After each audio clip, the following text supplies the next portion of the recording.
ان الحمد للہ والصلاة والسلام علی رسول اللہ اما بعد فاعوذ باللہ من الشیطان الرجیم بسم اللہ الرحمن الرحیم والذین آمنوا وعملوا الصالحات لنکفرن عنہم سیئاتہم ولنجزینہم احسن الذی کانوا یعملون وقال النبی صلی اللہ علیہ وسلم لأبی ذر رضی اللہ تعالی عنہ اتق اللہ حیثما کنت واتبع السیئۃ الحسنۃ تمحها وخالق الناس بخلق حسن او کما قال علیہ الصلاۃ والسلام اللہم صلی علی محمد وعلی آل محمد کما صلیت علی ابراہیم وعلی آل ابراہیم انک حمید مجید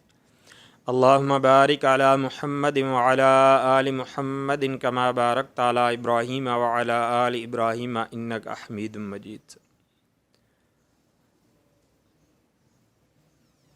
اور وہ لوگ جو ایمان لائے اور نیک عمل کیے،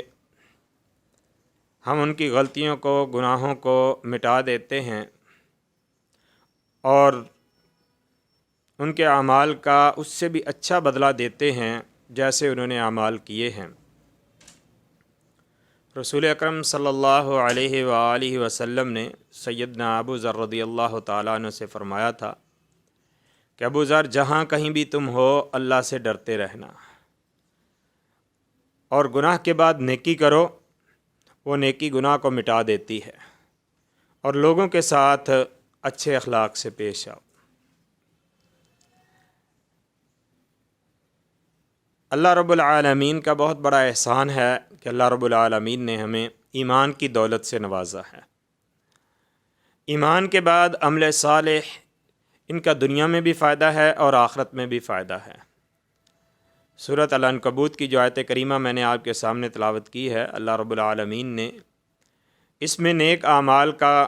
فائدہ، ان کا ثمرہ بیان فرمایا ہے کہ وہ لوگ جو ایمان لائے اور ایمان لانے کے بعد انہوں نے نیک اعمال کیے تو ہم ان کے گناہوں کو مٹا دیتے ہیں۔ یہ پہلا فائدہ ہے کہ اللہ رب العالمین نیک اعمال بجا لانے سے جو بشری تقاضے کے مطابق انسان سے غلطیاں سرزد ہوتی ہیں، اللہ پاک ان غلطیوں کو ختم کر دیتا ہے، مٹا دیتا ہے۔ اور پھر یہ نیک اعمال جس قدر انسان بجا لاتا ہے، اللہ رب العالمین اس کا اجر و ثواب اس سے کہیں بڑھ کر عطا فرماتا ہے، جیسا کہ نبی کریم صلی اللہ علیہ وآلہ وسلم نے فرمایا الحسنۃ بعشر امثالھا، نیکی اس کا بدلہ 10 گنا ہے، اور 10 گنا بھی کوئی حتمی نہیں ہے، 10 گنا سے لے کر 70 گنا، 70 گنا سے لے کر 700 گنا،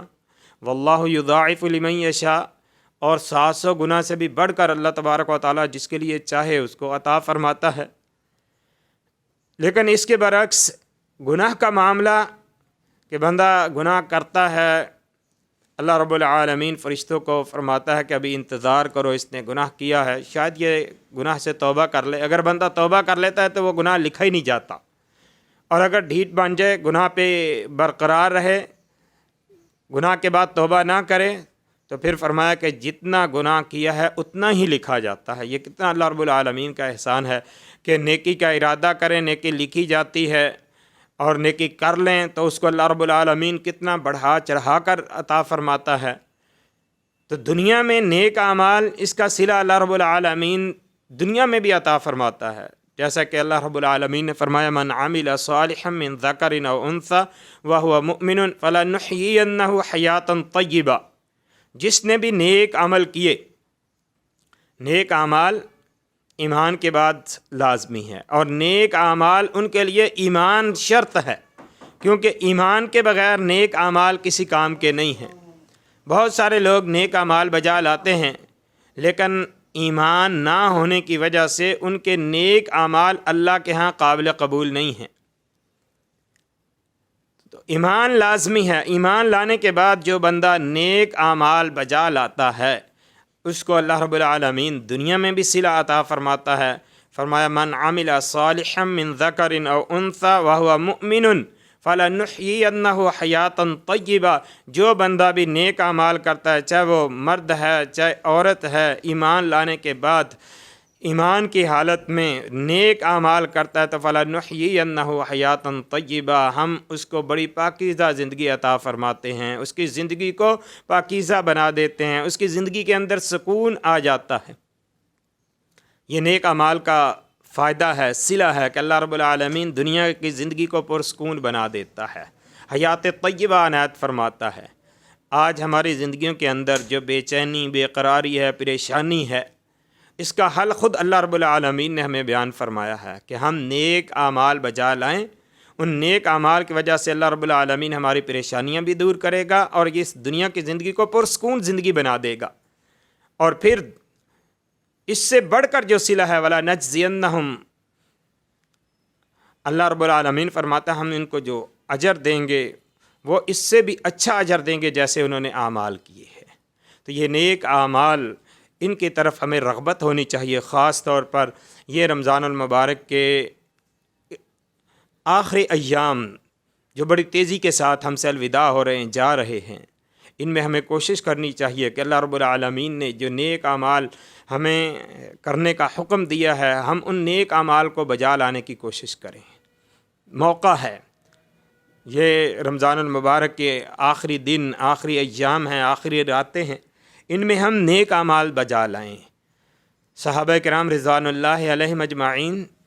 ان کو عمل کا بہت شوق تھا۔ نبی کریم صلی اللہ علیہ وسلم جب بھی کوئی کام کہتے، ان کی یہ کوشش ہوتی تھی کہ ہم سب سے پہلے اس پر عمل کریں۔ رسول اکرم صلی اللہ علیہ وآلہ وسلم مجلس میں تشریف فرما ہیں، آپ علیہ الصلاۃ والسلام نے فرمایا من یاخذ عنی ہؤلاء کلمات ویعمل بہن او یعلم من یعمل بہن، کون ہے جو مجھ سے یہ کلمات لے لے، مجھ سے یہ کلمات حاصل کر لے، سیکھ لے اور پھر ان پر عمل کرے، یا پھر کسی ایسے آدمی کو سکھا دے جو ان پر عمل پیرا ہو۔ سیدنا ابو ہریرہ رضی اللہ تعالی عنہ مجلس میں بیٹھے تھے، فرمانے لگے انا یا رسول اللہ کے رسول، یہ کلمات آپ سے میں لیتا ہوں، میں حاصل کرتا ہوں، ان کلمات کو میں آپ سے سیکھ کر ان پر عمل پیرا ہوتا ہوں۔ ابو ہریرہ رضی اللہ عنہ فرماتے ہیں فَأَخَذَ بِيَدِي وَعَدَّ خَمْسًا، اللہ کے نبی صلی اللہ علیہ وسلم نے میرا ہاتھ پکڑا اور 5 چیزیں شمار کیں۔ آپ علیہ الصلاۃ والسلام نے فرمایا اتق المحارم تکن اعبد الناس، ابو ہریرہ اللہ کے حرام کردہ چیزوں سے بچ جاؤ، اللہ کی حرام کردہ چیزوں کو چھوڑ دو، لوگوں سے سب سے بڑے عبادت گزار بن جاؤ گے۔ عبادت کا تقاضا یہ ہے کہ جو اللہ رب العالمین نے چیزیں منع کی ہیں، حرام کی ہیں، ان کو چھوڑ دیا جائے۔ اگر ایک آدمی نماز بھی پڑھتا ہے، روزہ بھی رکھتا ہے، دیگر نیک اعمال بھی بجا لاتا ہے اور اس کے ساتھ ساتھ گناہوں سے بھی اجتناب نہیں کرتا، تو اس کی یہ عبادت کاہے کی ہے؟ یہ تقوی نہیں ہے۔ تقوی کا تقاضا یہ ہے کہ جن چیزوں سے شریعت نے، اللہ اور اس کے رسول نے منع کیا ہے، ان کو چھوڑ دیا جائے،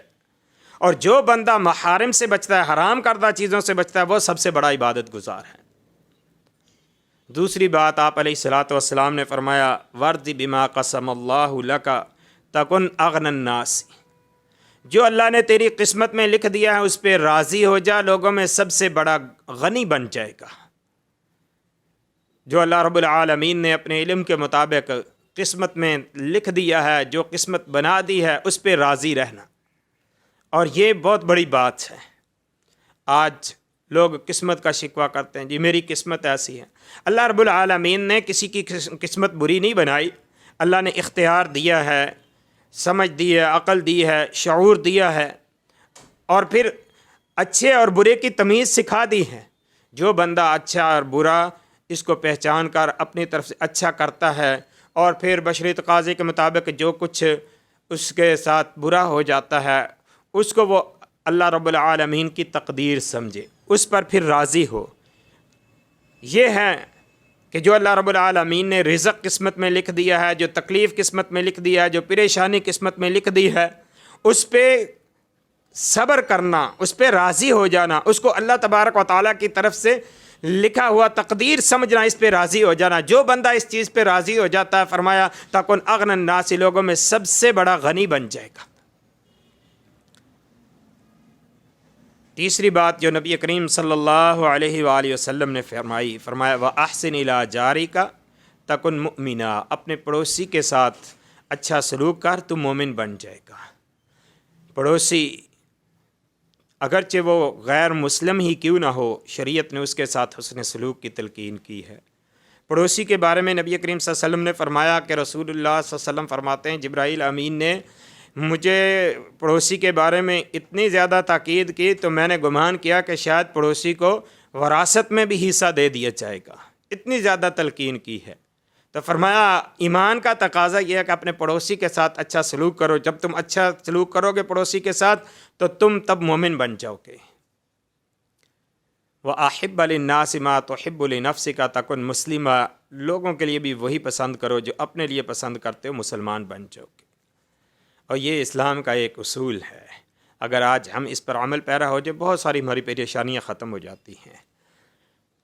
کہ اگر ہم اپنے لیے عزت چاہتے ہیں، ہم اپنے دوسرے مسلمان بھائی کے لیے بھی وہی جذبات رکھیں۔ اگر ہم یہ چاہتے ہیں کہ ہمیں یہ بھلائی یہ خیر حاصل ہو تو ہمیں دوسروں کے لیے بھی وہی بھلائی والا جذبہ رکھنا چاہیے۔ اور فرمایا کہ جو بندہ اپنے مسلمان بھائی کے لیے بھی وہی پسند کرتا ہے جو اپنے لیے پسند کرتا ہے، فرمایا کہ وہ حقیقی طور پر مسلمان ہے۔ اور فرمایا لا تکثر الضحک فإن کثرت الضحک تمیت القلب، زیادہ ہنسا نہیں کرو، زیادہ ہنسنا یہ دل کو مردہ کر دیتا ہے۔